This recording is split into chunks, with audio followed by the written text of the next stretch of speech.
مجلسیں جمی ہوئی ہے، جھوٹ بولا جا رہا ہے، غیبتیں ہو رہی ہیں، فضول گفتگو ہو رہی ہے، اور اس میں روزے کے اندر دوسروں کی برائیاں بیان ہو رہی ہیں، گفتگو، افطار پر اکٹھے ہو گئے ہیں، تراویح کے بعد جمع ہو گئے ہیں، دن کے وقت میں کہیں روزہ گزارنے کے لیے مجلس جمی ہوئی ہے اور اس میں جھوٹ بولا جا رہا ہے، اس میں غیبتیں ہو رہی ہیں،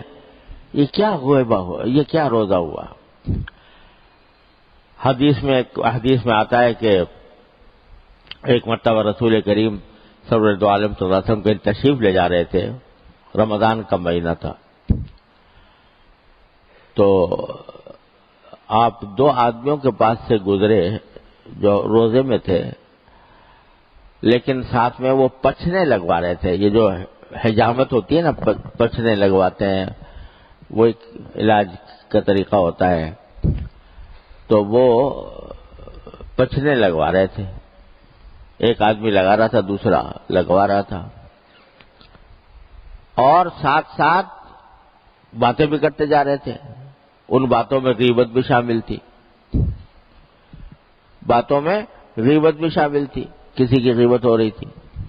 تو جب رسول کریم صلی اللہ علیہ وسلم نے ان کو دیکھا تو فرمایا کہ افطر الحاجم والمحجوم، یہ جو پچھنے لگا رہے ہیں نا صاحب، ان کا بھی روزہ گیا، اور جن کے پچھنے لگ رہے ہیں ان کا بھی روزہ گیا، دونوں کے روزے چلے گئے۔ اب بعض فقہا نے تو اس کا مطلب یہ لیا کہ حجامت کی وجہ سے، یعنی پچھنے لگانے سے روزہ ٹوٹ جاتا ہے، حالانکہ یہ مطلب نہیں ہے صحیح حنفی قول کے مطابق۔ مطلب یہ ہے یہ جو غیبت کر رہے ہیں تو روزے کا جو ثواب ہے وہ گیا،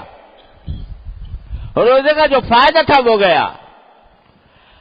اور روزہ رکھنے کا جو حاصل ہونا چاہیے تھا وہ حاصل نہ ہوا، کیونکہ غیبت کر رہے ہیں۔ تو بھائی گزارش یہ ہے، میں سب سے پہلے اپنے آپ سے اور پھر اپنے مخاطب حضرات سے، کہ رمضان کے مہینہ کم از کم اس طرح گزار لیں کہ تقوی کی کچھ تربیت، تقوی کی منزل کی طرف کچھ پیش قدمی ہو۔ جب کھانا پینا چھوڑا ہے تو گناہ بھی چھوڑیں، ہر طرح کے گناہ، اور اس گناہ کے چھوڑنے کا پکا اسی طرح عزم کر لیں جیسے روزے کے اندر نہ کھانے نہ پینے کا کرتے ہیں۔ جس طرح یہاں اپنے نفس پر مشقت ڈال کر، محنت ڈال کر زبردستی کرتے ہیں، اس طرح وہاں پر بھی زبردستی کرنے کی عادت ڈالے تو رمضان کا صحیح فائدہ انشاءاللہ حاصل ہوگا۔ اور یہ حضور اقدس سرور دو عالم صلی اللہ علیہ وسلم کا ارشاد ہے کہ من سلم لہ رمضان سلمت لہ السنہ، اگر کسی کا رمضان سلامتی سے گزر جائے تو اس کا سال سلامتی سے گزرے گا انشاءاللہ۔ تو اللہ تعالیٰ اسی طرح سلامتی کے ساتھ ہمارا یہ رمضان گزار دے کہ اللہ تعالیٰ کے اطاعت کی توفیق ہو اور گناہوں سے بچنے کی توفیق ہو اور زیادہ سے زیادہ اللہ تعالیٰ کی طرف رجوع کرنے کی توفیق ہو، تو انشاءاللہ پھر یہ رمضان لعلکم تتقون جو اللہ تعالیٰ نے امید ظاہر فرمائی ہے وہ انشاءاللہ وہ ہمارے لیے حقیقت بن سکے گی۔ اللہ تبارک و تعالیٰ اپنے فضل و کرم سے، اپنی رحمت سے ہم سب کو اس کی توفیق عطا فرمائے۔